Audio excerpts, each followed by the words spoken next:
Hi friends, welcome back to my channel. ఈరోజు వీడియోలో ఎంతో టేస్టీగా ఉండే కట్టె పొంగల్ని ఎలా తయారు చేసుకోవాలో చూపించబోతున్నాను. ముఖ్యంగా ఈ కట్టె పొంగల్ని దసరా నవరాత్రుల్లో మొదటి రోజు ప్రసాదంగా పెట్టడానికి చేసుకుంటారు.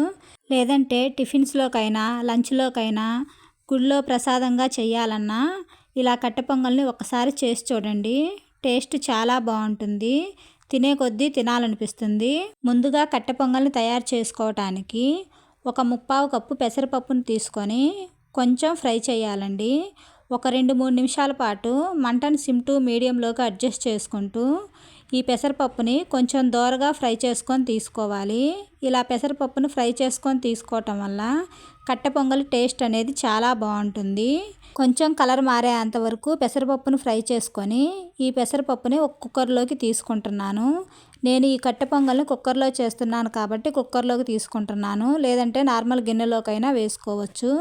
ఇందులోనే 1 కప్పు బియ్యాన్ని తీసుకుంటున్నాను. ముప్పావు కప్పు పెసరపప్పుకి 1 కప్పు బియ్యం తీసుకుంటే ఈ పప్పు పొంగల్ టేస్ట్ అనేది చాలా బాగుంటుంది. దీనిలో కొంచెం వాటర్ పోసుకొని ఒక 2-3 సార్లు ఈ బియ్యాన్ని పెసరపప్పుని శుభ్రంగా కడుక్కోవాలండి. ఇప్పుడు మనం ఏ కప్పుతో అయితే పెసరపప్పు బియ్యం తీసుకున్నామో అదే కప్పుతో 6-7 కప్పుల వరకు ఎసరును పోసుకోవాలి. ఇందులోనే టేస్ట్ కోసం 1 టేబుల్ స్పూన్ సాల్ట్ని వేసుకుంటున్నాను. ఇలా ఎసరు పోసుకున్న తర్వాత ఈ బియ్యాన్ని ఒక 20-30 నిమిషాల పాటు నానబెట్టుకున్నామంటే మనకి ఈ పప్పు పొంగల్ అనేది మెత్తగా ఉడికిపోతుంది. మీకు ఒకవేళ టైం లేదు అనుకుంటే డైరెక్ట్గా పెట్టుకొనైనా ఉడికించుకోవచ్చు. నేనైతే ఒక అరగంట బియ్యం నానిన తర్వాత కుక్కర్ని స్టవ్ మీద పెట్టుకొని మంటను మీడియం ఫ్లేమ్లో ఉంచుకొని 2 విజిల్స్ వచ్చేంత వరకు ఈ రైస్ను ఉడికించుకున్నాను. విజిల్ మొత్తం పోయిన తర్వాత ఇలా మూత తీసి చూసామంటే మనకి రైస్ అనేది మెత్తగా ఉడికిపోయి ఉంది. చూడండి, ఈ రైస్ని మ్యాషర్తో కానీ లేదంటే పప్పు గుత్తితో కానీ మెత్తగా మెదుపుకోవాలి. చూడండి, వీడియోలో నేను చూపించిన విధంగా మ్యాషర్తో ఈ రైస్ మొత్తాన్ని మెత్తగా మెదుపుకోవాలి. లేదంటే స్పూన్తో మెదుపుకున్నా కూడా ఈ రైస్ అనేది మెత్తగా మెదిగిపోతుంది. ఇలా రైస్ని ప్రిపేర్ చేసుకున్న తర్వాత ఈ కుక్కర్ని స్టవ్ మీద పెట్టుకొని మీకు ఒకవేళ రైస్ గట్టిపడింది అనిపిస్తే ఇంకొక కప్పు వాటర్ని స్టవ్ మీద పెట్టుకొని మరిగించుకొని ఆ వేడి నీళ్ళని ఇందులో పోసుకొని కలుపుకోవాలండి.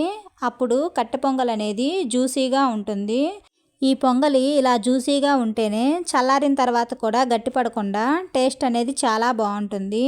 వాటర్ వేసుకొని కలుపుకున్న తర్వాత ఒక 2-3 నిమిషాలు మంటను సిమ్లోకి అడ్జస్ట్ చేసుకొని ఈ రైస్ని కుక్ చేసుకోవాలి. మనకు ఒకవైపు రైస్ ఉడుకుతుంటే ఇంకొక సైడ్ స్టవ్ మీద మందపాటి కడాయిని పెట్టుకొని అందులోకి 3 టేబుల్ స్పూన్స్ నెయ్యిని వేసుకుంటున్నాను. అంటే కప్పుతో వచ్చేసి పావు కప్పు నెయ్యిని వేసుకుంటున్నానండి. ప్రసాదం కోసం చేస్తున్నాం కాబట్టి నెయ్యిని వేసుకుంటున్నాను. లేదంటే సగం నెయ్యి సగం నూనెను కూడా వేసుకోవచ్చు.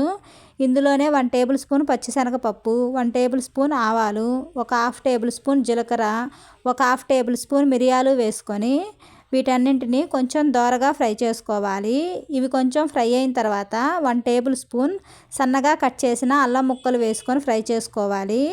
ఇందులోనే ఒక 2-3 పచ్చిమిరపకాయలను కట్ చేసుకొని వేసుకొని ఈ అల్లంలోని పచ్చివాసన పోయేంత వరకు వీటిని ఫ్రై చేసుకోవాలి.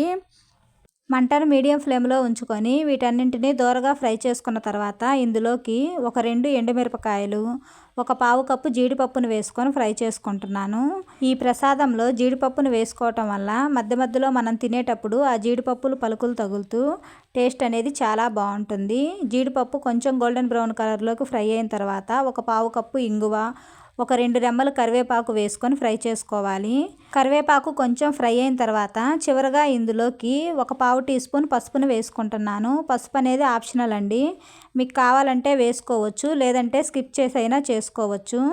ఇలా పోపు మొత్తం బాగా ఫ్రై చేసుకున్న తర్వాత మనం ఉడికించుకున్న పొంగల్లోకి ఈ పోపును వేసుకొని కలుపుకున్నామంటే మనకి కట్టె పొంగల్ అనేది రెడీ అయిపోతుంది.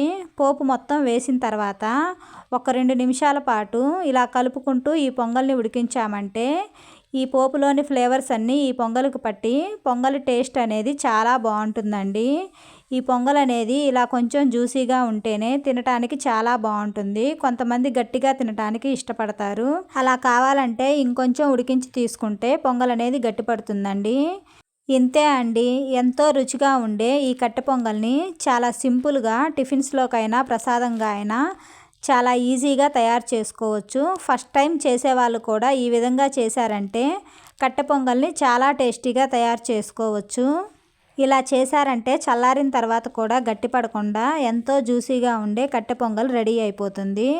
ఫస్ట్ టైం మా ఛానల్ చూసేవాళ్ళు తప్పకుండా సబ్స్క్రైబ్ చేయండి. ఈ వీడియో మీకు నచ్చినట్లయితే లైక్ చేయండి, మీ ఫ్రెండ్స్కి షేర్ చేయండి. ఈ రెసిపీని నేను చూపించిన ప్రాసెస్లో మీరు ఒకసారి ట్రై చేసి ఎలా వచ్చిందో కామెంట్ చేయటం మర్చిపోకండి. Thank you.